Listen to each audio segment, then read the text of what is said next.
Here with head women's basketball coach Carrie Lohr and junior Sam Cherney after another nice win over Lake Superior State.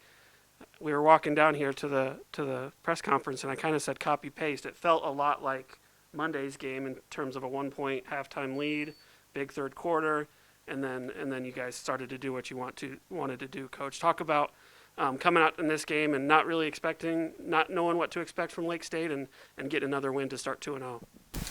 Well, we definitely knew that Lake State was going to come in ready to play, and they certainly did, and that was really a gritty first half.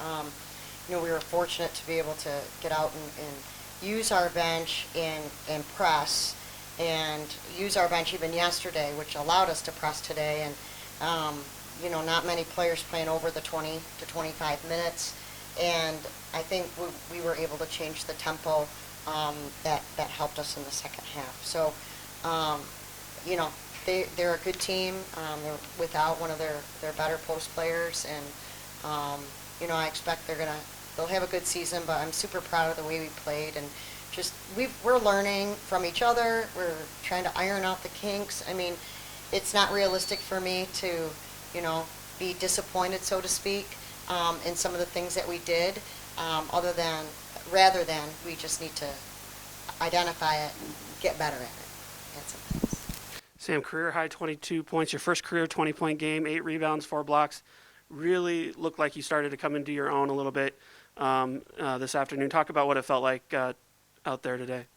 Yeah, it felt like a culmination of the past 3 years of hard work, and just, the coaches believed in me, and I've worked so hard during this quarantine, so it really just felt like everything started to kind of click in that second half. And so I was really grateful for that, and really grateful to my teammates for continuing to believe in me, and also give me the ball and give me the confidence that I needed to get stuff done. Coach, talk about your front court. I mean, you got Grace George and Sam Cherney, two of the better forward centers in the league. Talk about their performances this couple days and moving forward, really leaning on them.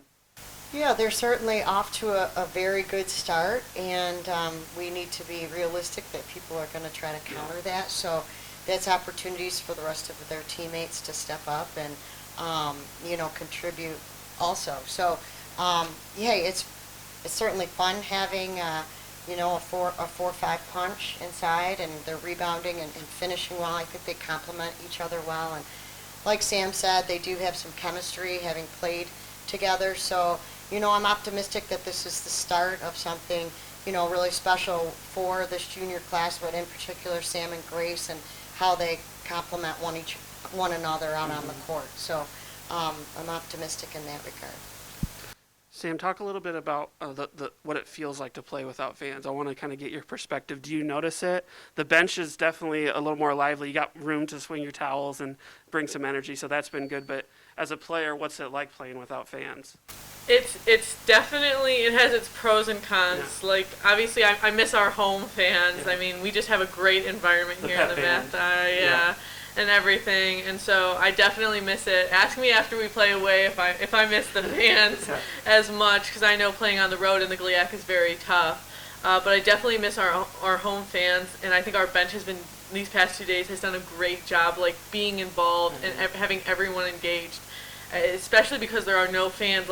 If our bench isn't being loud or cheering, it's dead quiet, and so you can really feel that, and we really need to continue having our bench have that noise, because it makes it actually feel like a game as opposed to just a scrimmage or a practice or something. Right. Looking ahead, kind of a quick turnaround now, traveling to the other side of the state in Davenport, another team that has shown flashes of being competitive and really competitive in the league. Talk about what some of the challenges they present and what you're looking for this weekend. Well, first off, it's going to be our kind of a new back-to-back series for us on the road, so that's going to be different. I'm certainly not reading into how Davenport started the season. They were on the road. Now they get to go to their home court. I think they hit a very good and experienced Northwood on Northwood's home floor, so we can't read into what those final scores were. Coach Elbro has been, he's a lifer in the coaching industry, and he certainly is going to have a plan, and they're going to be a tough opponent. I think they've got a little bit of everything, just like all the rest of the teams. Tony Grace is definitely a very good guard, and she's, has an inside-out game. They've added a transfer who looks and seems to be putting up some solid numbers for them. So, we've got some work to do. We've got to do our homework on them and just get into a travel routine, which we don't have yet, but that's part of the league.